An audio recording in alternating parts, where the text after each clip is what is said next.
Thank you very much, Asit. So, we've now heard various perspectives on this issue of urban resilience, of cities resilience, and I'd like to do a couple of things. I'd like to open this out first to all of you to ask questions. There's two ways of asking questions. One is to just email me or whatever, electronically send me the question, and I have some of them here. The other is simply to raise your hand and say, I have a question, I don't understand what you're talking about. I'm going to start with that. I have some difficult questions to ask each of you, which I'm going to save, depending on what the audience. So let me, one question that received the most votes from the audience so far is the following. I'll open it to the panel. What do you think is the role of cities in mitigating or adapting to climate change? And how does this compare to the role of nations? Paul, you talked about cutting things into little pieces to make it more efficient, but has that become more of an issue for us? I'd like all of you, or any of you, to answer. Perhaps we could start with you, Yong Soon. In Singapore, we have no problem. The city is the country is the city.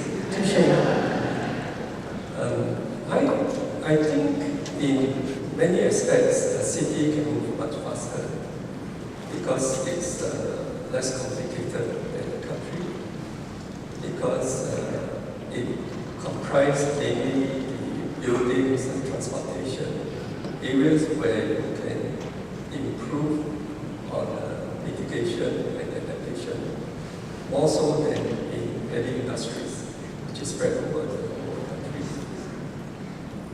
In certain cases, it's because the country is obligated internationally under the UNFCCC, and so therefore doesn't want to be seen to do certain things. So in countries like India and China, the countries maintain a certain position internationally, but domestically they encourage a lot of innovations and new practices across different parts of the countries, not just in cities, but in regions as well.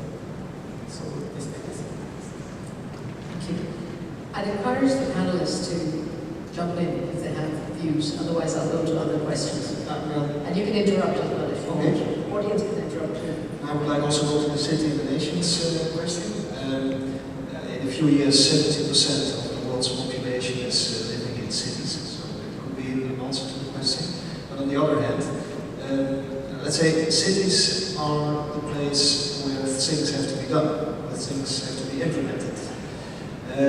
But it helps very much if there are long-term perspectives. And if these perspectives are inspiring, that's even better. And I think, to my opinion, but everybody may correct me if I'm wrong, it is relatively easier to do that on a nation basis, to make these long-term perspectives, than on the city level where you have a lot of short-term problems that have to be taken care of. So I would definitely go for the and knowing that the real thing has to be done in the cities. Can I just add to that? Sorry. One of my other panel members here mentioned before about the challenge around the motivation to act. I think at a city level, there's the responsibility to get people engaged and to act is where it sits. I think for the national governments, they're too far removed, and at that city level, they're much more connected to the people. So if that's one role, I'd say that's at the city level.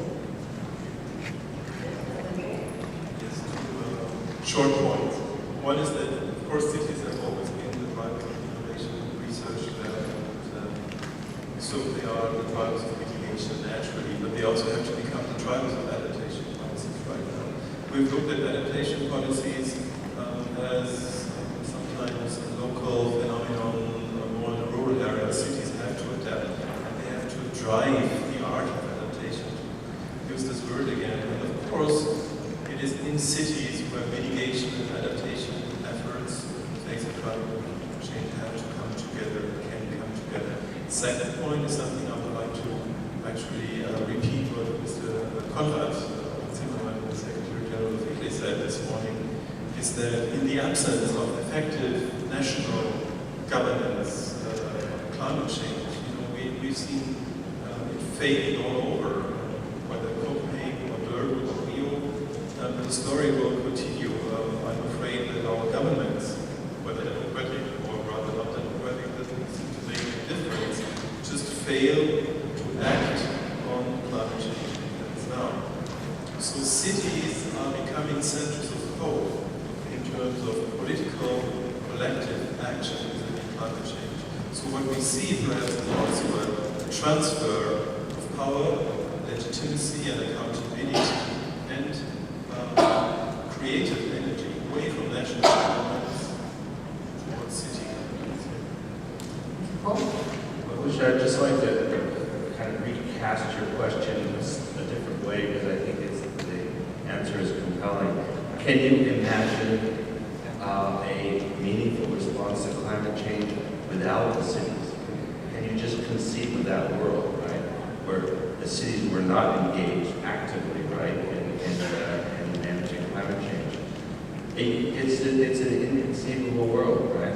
So I think the cities are, I agree with everything that's been said, cities are vital. They're a big part of the problem, and they're vital to the solution, of this problem. Thank you. Madam, would you like to ask a question? Do we have a mic or should I just walk down the stage?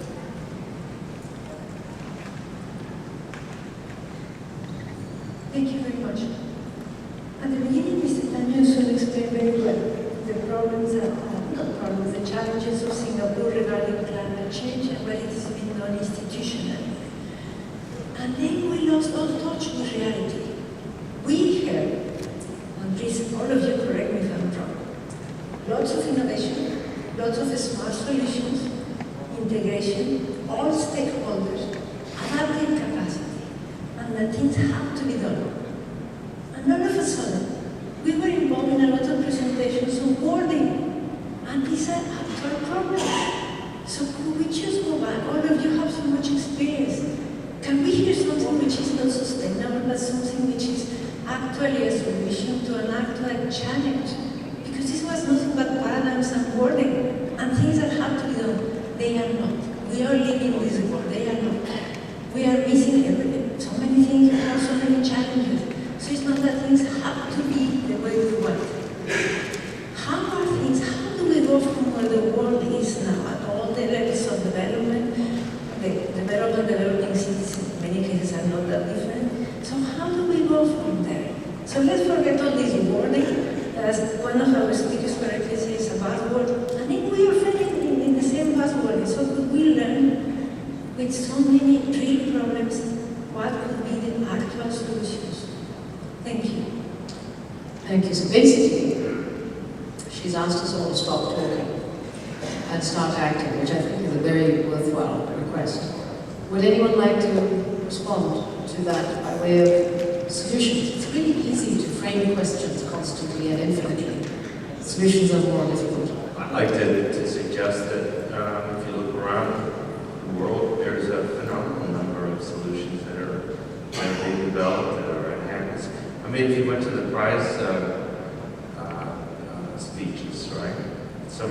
There's a set of solutions being generated in New York. I mean, that's a huge problem and a huge, but very creative solutions. And the other speaker was Mark Van Lustrum was talking about solutions to ordinary problems that create energy, right? To recover nutrients. Yeah. So I think there's I'm sorry, I don't share the idea that the entirety of this discussion is all around political platitudes. Sure, there's a lot, but if you look on the ground, there's look at Shanghai, for example. It's a very inspiring city. So I would say that maybe we could mix of things, but on the ground and back to cities, there's just a rich set of solutions that are being developed, and the Netherlands sitting next to me, there's very inspiring examples there. Thank you. I said you look like you're about to jump out with some sort of solution, so what might that be? I think the problem is that the question is very pertinent. I go from meeting to meeting, hear the same things. And in fact, I met a lot of people very mad at the Stockholm Water Symposium in 2006 when I said all I'm hearing is SOS, same old stuff. A lot of platitudes, a lot of the same statements. I have to be honest and tell you, I've listened for 2 days here, I haven't learned anything new. There are solutions, but we are not thinking about the solutions. I heard this morning a lot of platitudes. Don't do what the developed country cities have done. You should learn from the experience. I would submit to you, many of the cities in the developing country now have solved at least some of the problems much better than London or New York or Washington. I'll give you one example, because you take Phnom Penh. Phnom Penh Water Supply Authority has now as good, and I repeat this, as good a water supply system as Singapore.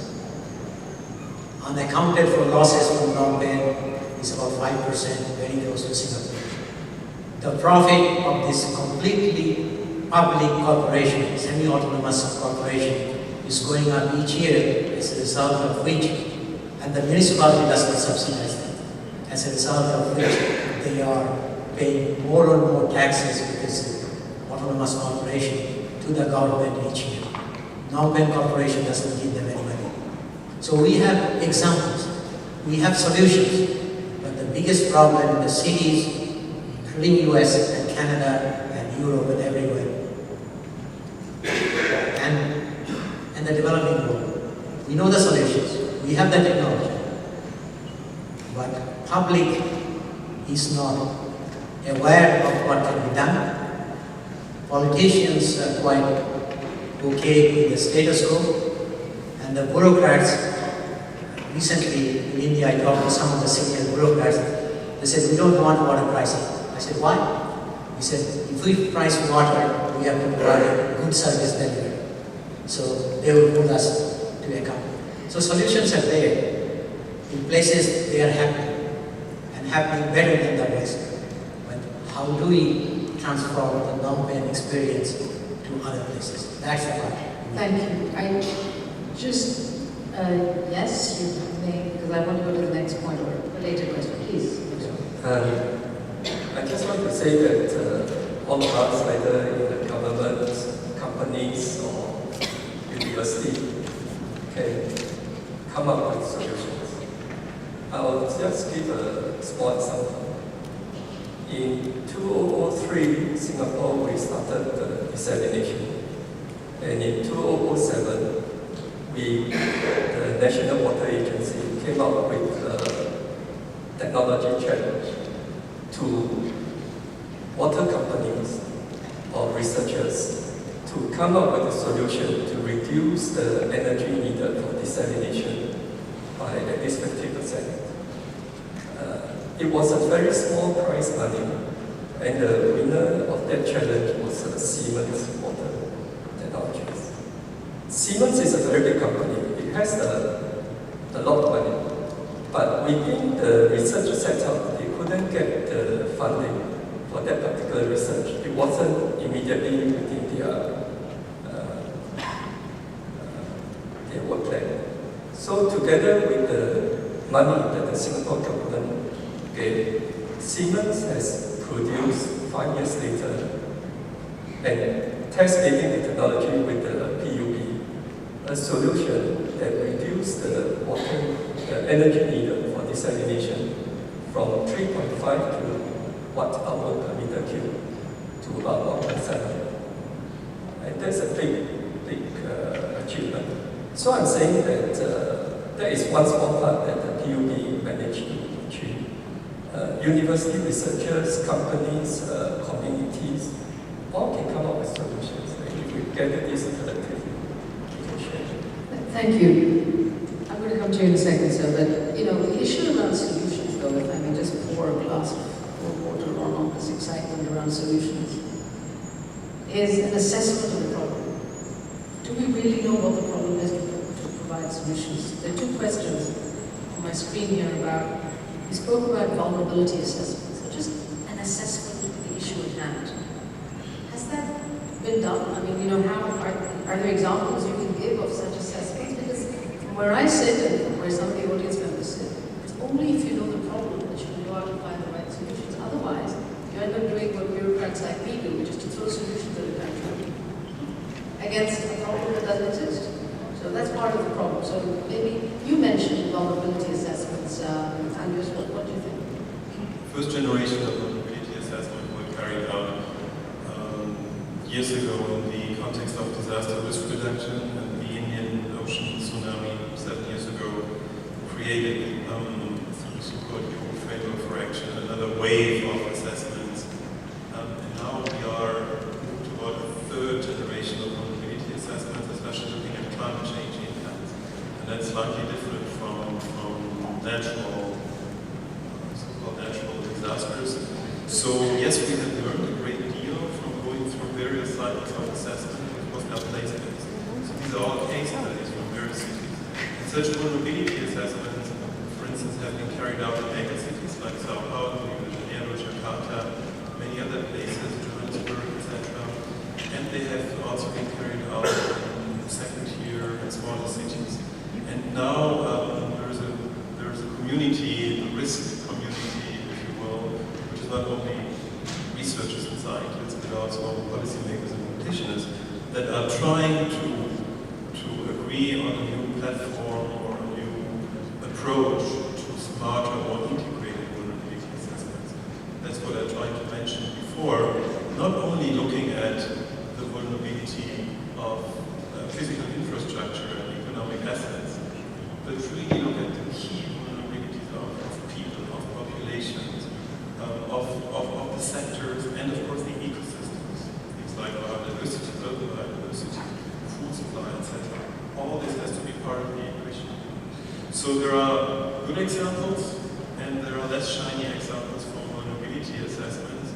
And it is a very exciting time right now because the community is preparing for, as I said, the next generation of assessments to be carried out in the next few years in this more integrated. Thank you. So, the question.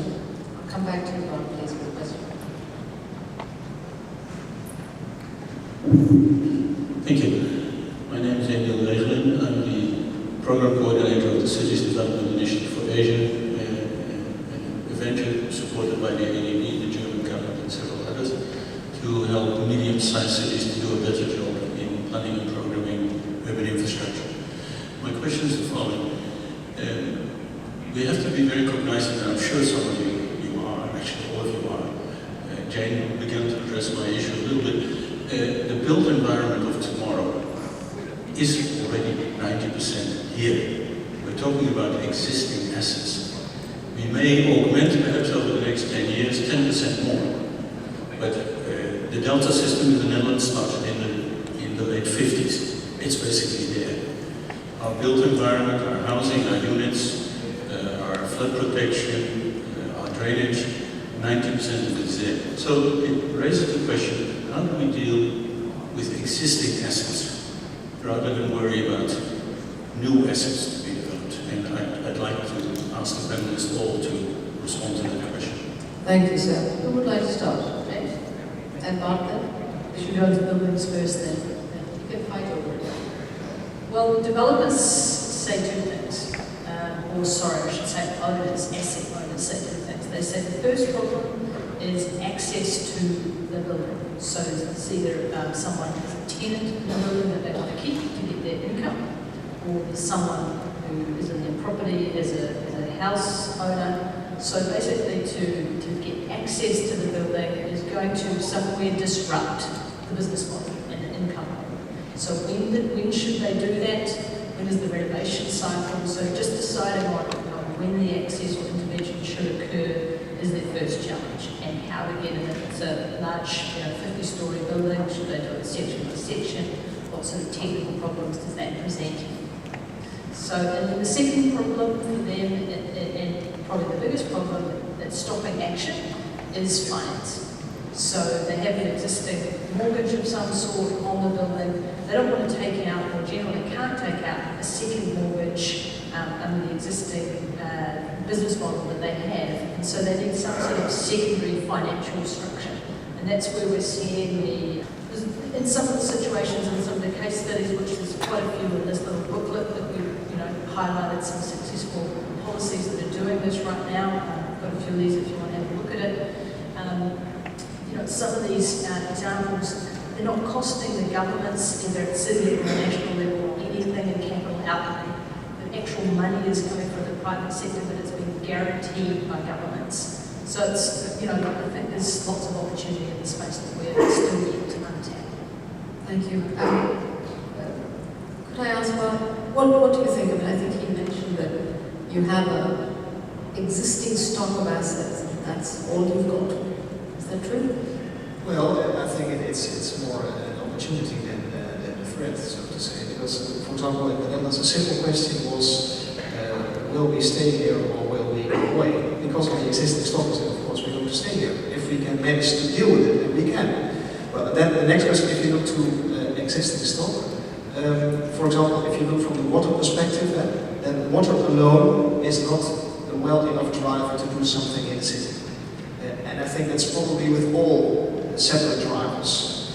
But there's one interesting driver in urban areas that sometimes you have to restructure, which is, I read in Singapore about 30, 35 years, and then it was maybe 60 years, so that's a little bit the cycle. And if you use this cycle in a wise way, and if you have let's say, a good perspective, that when it is an issue, that you use this time to do it climate resilient, you can do it at, let's say, not a lot of additional costs, and a lot of, while at the same way, you have a lot of extra benefits. So, used to restructuring as an engine, I think is a powerful force. And then I come back to what I mentioned earlier. If there is not a storm or not a disaster, you can take the time and you can use the force of the factor time. So I think that's important to get things done. So don't be too impatient, but use the opportunities, and in 50 years you're around. Thank you. Paul, did you want to? Yeah, I would, if I use the pun, it's a tale of two cities.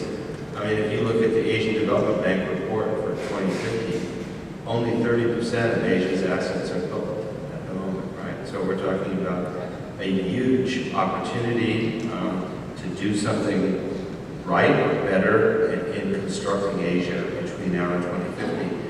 If you look at the developed countries, you're right. I mean, there's 1 billion people that are living in the developed world right now, and very, very little population growth. And if you, I take Japan as an example, population is falling. And so cities like Tokyo have to look at their future, not in terms of doing things differently in constructing the future. It's remodeling what you have today and having a long-term vision, as these friends said. So that they're very different situations, and I think it's hard to generalize, and I think you have to be really precise in what you're thinking about. Thank you. Did you want to comment as well? Briefly, to add a word of caution so that we don't only talk about adaptation in this context of resilience. It's very important. 10 years ago, it was all about mitigation, and there were first movers who said we have to talk adaptation now. Now it's almost shifting back, and that's very dangerous. So we have to really integrate mitigation with adaptation. This has to be a balance. If we only adapt, then without mitigating, effectively in the long run we'll be lost. How high can you build your dikes in the Netherlands? Without mitigation, in the long run, we might not have to move to Germany. So that is really, which is fine. Please, you are most welcome, and we will merge our football teams and then be successful. Thank you very much, Madam.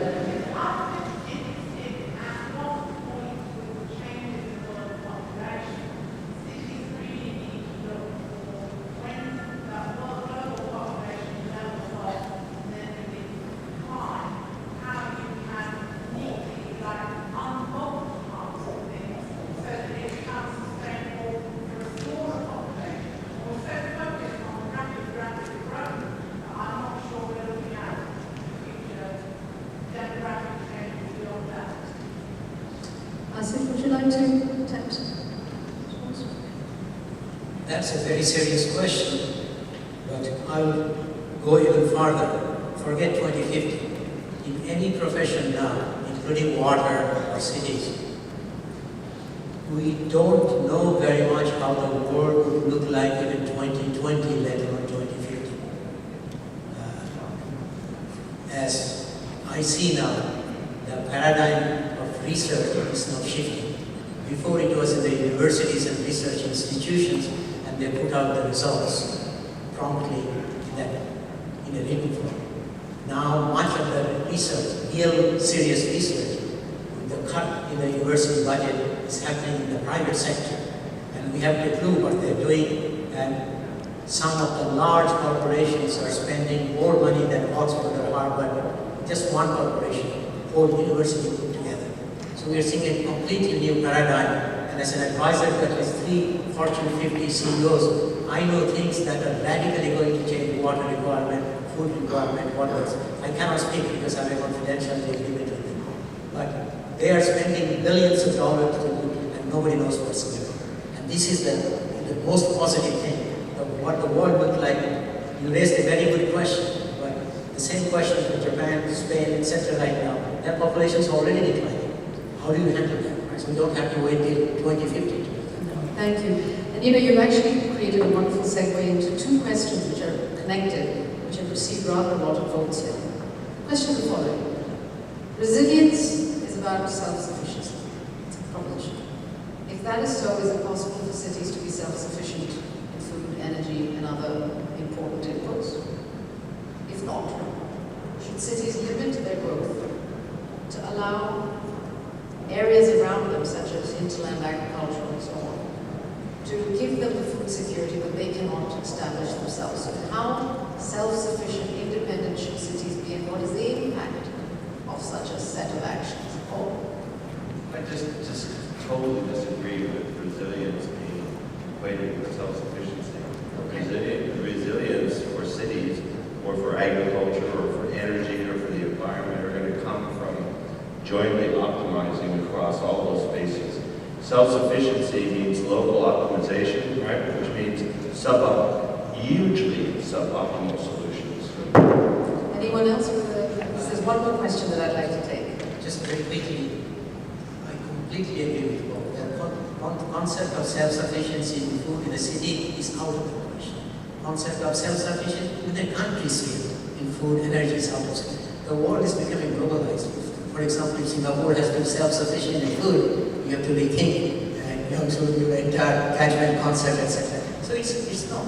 In a globalized world, you can't talk of individual self-sufficiency of individual be a city or Thank you. That's clear. Bart, did you want to say something? Maybe a little bit. If you look at the black and white picture, I of course agree, but in the self-sufficiency you can also get some interesting perspectives that could be. And so, for example, I'm a fan of urban farming on tops of roofs of flats. Of course, it's not for self-sufficiency, but it's a kind of using the space in an optimal way. And well, we have in Rotterdam the first garden, and I think in New York there's a lot. So let's wait for the first restaurant with rooftop vegetables. It could be a new marketing instrument. So I'm joking a little bit, but I think this is important. This could be an aspect which is not self-sufficiency, but an idea that comes forward with it. I agree. Sir, did you have a question? We need to wrap up soon, so any quick questions I can take? Please, sir, go ahead.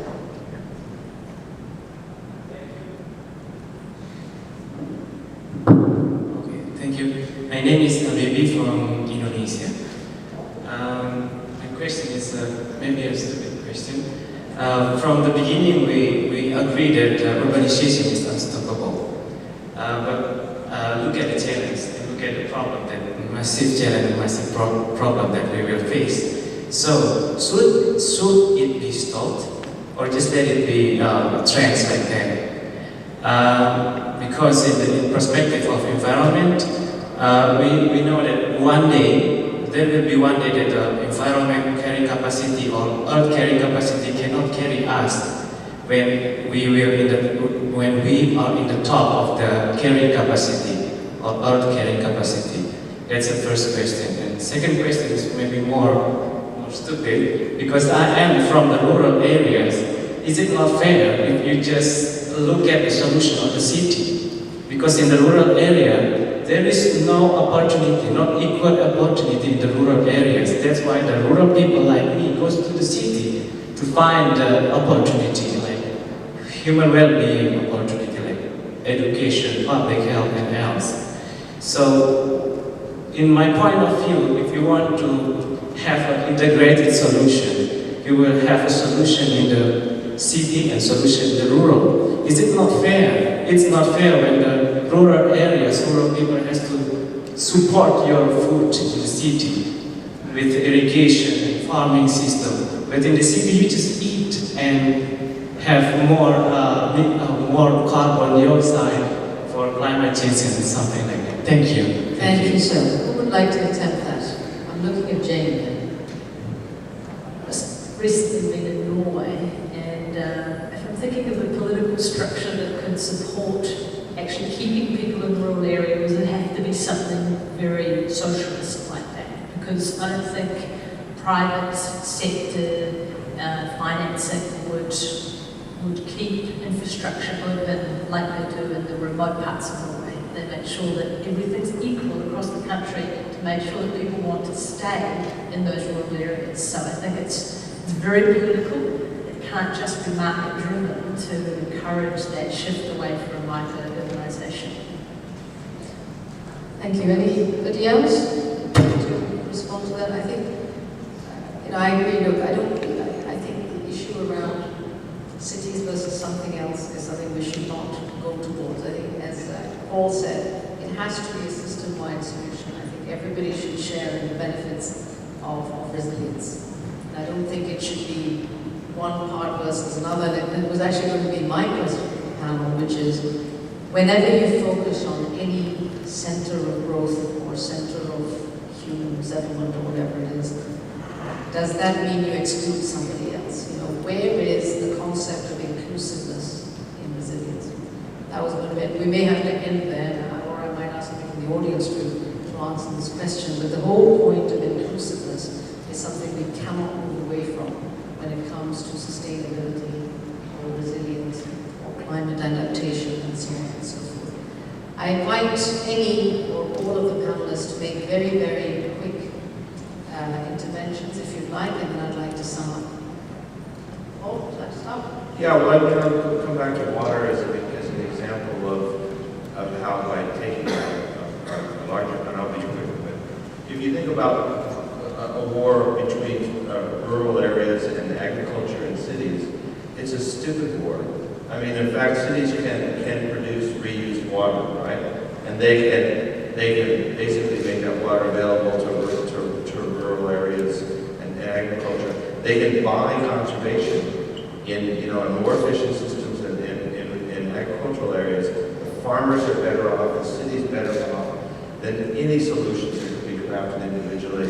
So I think I come back to this idea that we have to change our scope from the cells that we're trying to optimize to the whole system. Thank you. Anybody else with some closing comments? I think everything we talked about and you mentioned before comes down to people and our ability to speak to people outside of this room and to people who read the newspaper and watch the TV, and for them to understand these issues is probably our biggest challenge. So that's the public.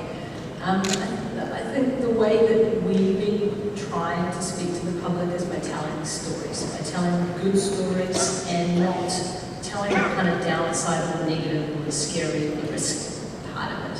So I guess my challenge to all of you is to tell good stories outside of this room to other people who are not necessarily at this conference. And I think it's the small steps that we make bit by bit and the changes that you make as political leaders in the way that you know you can is how we're going to make change. I don't think it's going to happen radically. I don't think any solutions are silver bullet, but it's really about us all being positive, doing what we can within our sphere of influence and acting every day.